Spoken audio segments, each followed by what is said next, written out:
So I'm kind of taking this card two different ways. One way is with like superficiality and how this person really does place their wealth and 3D like financial gains and status as a priority of the most important thing or aspect in their life to be like number one, and everything else kind of falls in line behind it. And I know, like, to some extent, you know, we do have to have a solid ground and stability in order to thrive in all of our other areas of our life. Stability is a really important factor. But this is kind of like overdone. This is like, this person has stability, but it's almost like they're afraid they're going to lose it. So that's always the most important thing that they focus on, that they forget about everything else that's also important, and they kind of like don't put any focus or energy or effort into those things. They feel like everything that they have in their life, even the people, are only there because of the money. So if they don't have it, or if they can't shower their friends and family with gifts, or, you know, be perceived a certain way to the people around them in their circles, that they aren't worthy. It's like, I am not important because of my status anymore. Like, they're afraid if they lose that positioning, everything else is going to come tumbling down. But what they don't actually realize is that it is already, that the only people right now that are in this person's circles or energy, if they're there just for the money alone, it's not real friendship or love. It's shallow and self-serving. And if you're fearing that someone's going to disappear if you lose your status, or if you lose your job title, or if you downgrade your house, or decide to work less hours a week in order to spend more time with maybe your kids or your family members, if those people disappear, then they're not your friends. They're not your romantic soulmate that's meant to be with you. Those people are there for the wrong reasons. So let's do a couple more from this deck, and then we'll jump into the holiday oracle. Okay, planning. I've been preparing a love offer for you. You will be shocked and surprised. So there is a level of planning going into something right now. This person, and for some of you, I am actually really feeling that this is not romantic. I am actually feeling that this is quite platonic. I'm feeling like a friend or a family member. So most of you, I do feel it's romantic, but I just had to say that because there's some of us out there that are going through this in regards to a friend. But there is someone right now, because of the solitude and because of finally seeing that like their games aren't being reciprocated and no one wants to play with them anymore, and they've been focused on all the wrong things. They are making some serious changes in their life right now. You're not aware of this at all. And this could be a friend or family member or romantic love interest that maybe you haven't even like thought of in quite some time. Like when you're listening to these readings on like YouTube or TikTok, and you're like listening to like what, you know, the readers are saying, you may have a person that's in your mind that you perhaps think, oh, this might be them, or this has to be them. This is, you know, this is someone that you're not even thinking about from my from my intuition. This is someone, like, again, you could be thinking it's a love interest, and it could be like your cousin. So just be open-minded with what's going to transpire in your lives in the near future. You might be expecting like Romeo to walk to your front door and like have like a love offer, but it's actually like your grandma with a cake that wants to talk things over. So, you know, be open-minded.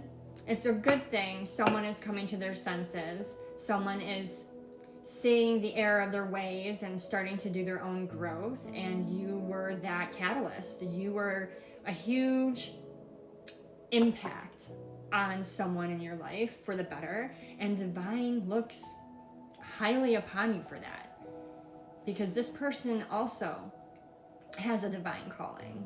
They just haven't figured it out yet, but they're on their way. Let's do another one.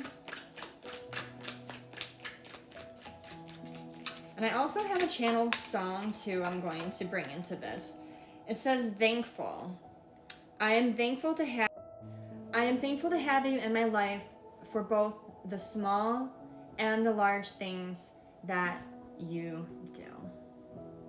So this person is very thankful for everything that you've ever done for them. And they've spent a lot of time recently thinking about all the ways that you have impacted their life. The things that you've done, the things that you haven't done, the things that you've shared or said, maybe helpful advice or information. Perhaps just thankful that you did walk away from them, because had you not, they never would have been forced into self-reflection. They are just looking back.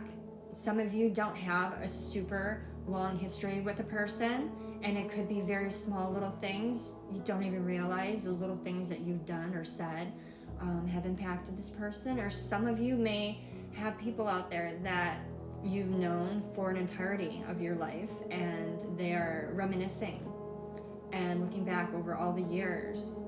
And some of it is stuff that they've done or said to you that was hurtful and harmful, and are in regret over the way that they treated you.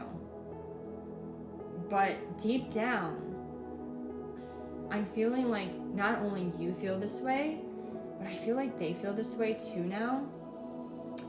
Even though they do feel the remorse over some of the things that they may have said or they have done, or how things have like panned out in your relationships, there's a sense of this had to happen for our highest good.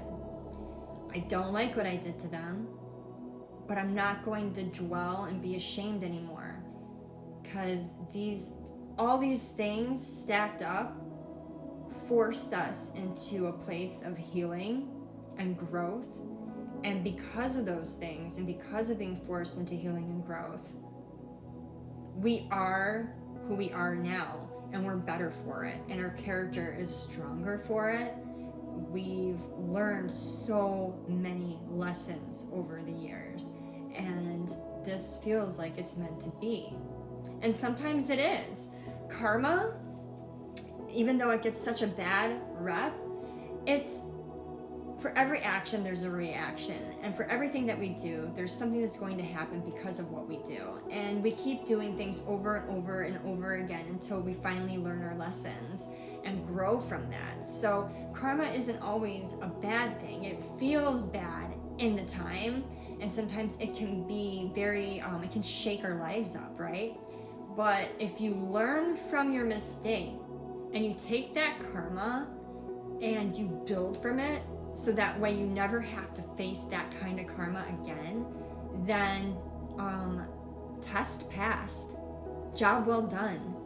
You're that much closer to your life path, like your perfect heaven on earth. Like, I know life isn't always going to be perfect, because we are always going to be tested, and we're always going to be challenged. And as we grow, new tests are going to expose themselves to us to have to learn and grow from. But as we pass those old tests, we keep rising up, we keep leveling up, and we keep beginning to start anew and create more of our personal heavens here on earth. what we desire, what we long for, what we want to be surrounded with in our day-to-day. Everyone's vision of a heaven is different. For one, it might be Netflixing and chilling, and for another, it might be hiking up mountains. You know, if that's what you want, that's what you want. It doesn't mean if you compare the two, they're completely different, right? But that doesn't matter, because that's what those people aspire for in their lifetime. So that's just an analogy.